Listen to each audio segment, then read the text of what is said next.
So, A.B.A has been touted around as a feast or famine character and really shown as a character that can either steamroll or get steamrolled without leaving much in between. This shit's gonna suck ass. When I don't have resources, I'm gonna fucking die.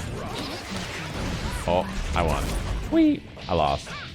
But I think that this mentality is actually negatively affecting how people play A.B.A, and it might not be how we're supposed to play her.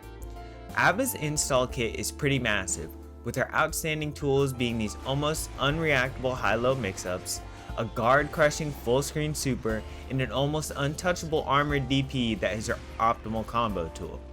These tools are the strongest part of her kit, no doubt, but focusing only on them might actually be making A.B.A players tunnel vision in a direction the character might not shine in.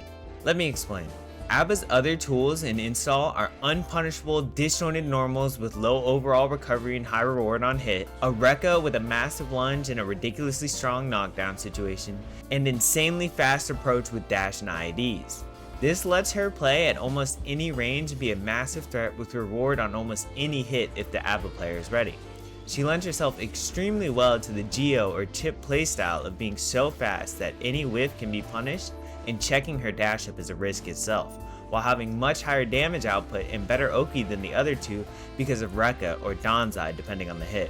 When we couple this playstyle with uninstall, which as a reminder gives half of the install used back on deactivation, we can actually safely set up normal mode pressure from our devastating installed neutral to lead to strings where A.B.A is building back her jealousy on block and can opt for normal mode pressure or going back into her install pretty quickly with a string into 5H install. It isn't always possible to get a super wall break, and even if it is, you're not always going to have enough install to threaten pressure after JH into a high-low. The more people get used to fighting A.B.A, the harder it is going to be to immediately crack people open, and the more you're going to value having extra jealousy to spare after a block string, because after all, the famine people talk about only happens once you're below that 25% threshold to manually install yourself. Guaranteeing that you always have at least 25% jealousy is most likely going to define this character's consistency and make winning feel less like a gamble on her strong high lows hoping your opponent gets hit, and more like a consistently threatening neutral with high reward once she gains momentum. The more jealousy you end up leaving yourself, the better your odds of continuing to snowball your lead. Here's an example situation versus Axel. One combo, I go for the full punish and use Wild Assault for 214 damage to just barely give myself time to install post wall break. The second combo, I end the punish early and uninstall to run a normal mode string that gets a counter hit into a super wall break, giving me the installed wall break with full jealousy to work with on top of my positive.